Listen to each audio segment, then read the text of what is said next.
guys, it's Romney. Welcome back to Fibers Class Online. So in the last video, I introduced our next project, weaving.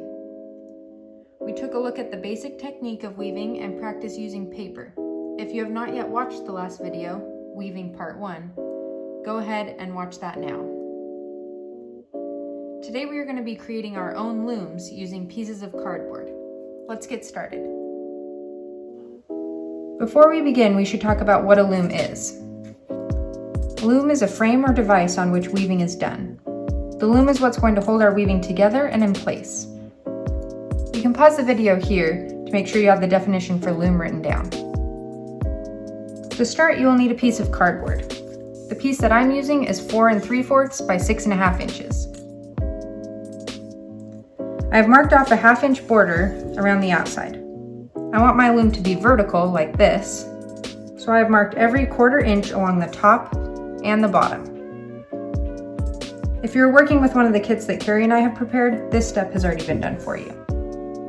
I'm now going to take a pair of scissors and cut along the 1/4 inch marks along the top and the bottom.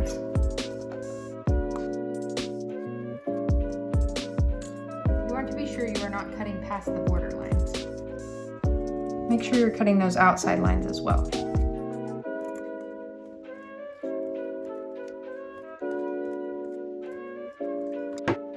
I now have 16 slits cut into both the top and the bottom of my loom.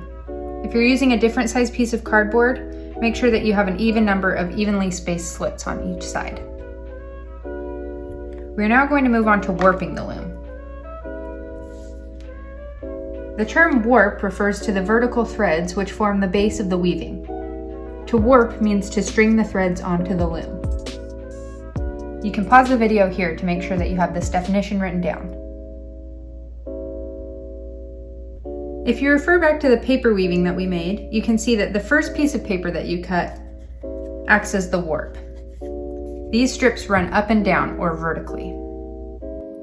In order to warp the loom, you will need some warp thread. If you are working with the kit, this thread should be included. Be careful when unwinding it because it is very easily tangled.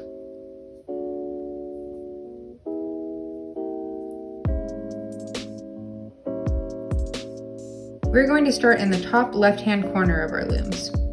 We're going to slide the end of your warp thread into that first slit.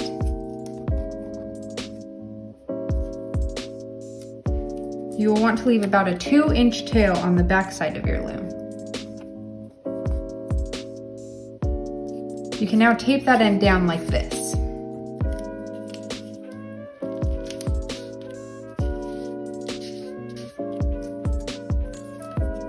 Flip your loom back over to the front and pull the thread down to the first slit on the bottom. You'll now flip the loom over again and pull the thread down to the second slit on the opposite side. Make sure that you're pulling this tight, otherwise your warp thread will be too loose. You'll continue wrapping the thread around the loom like this until you have filled the entire loom and all of the slits.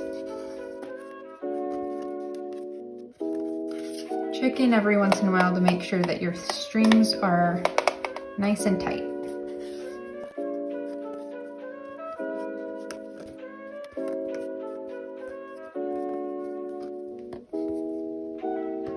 All of the threads on the front of your loom should be going straight up and down. If you flip it over to the back, they're at a bit of a diagonal. That means that you've done it correctly. I'm now going to cut off another roughly 2-inch tail and tape that down.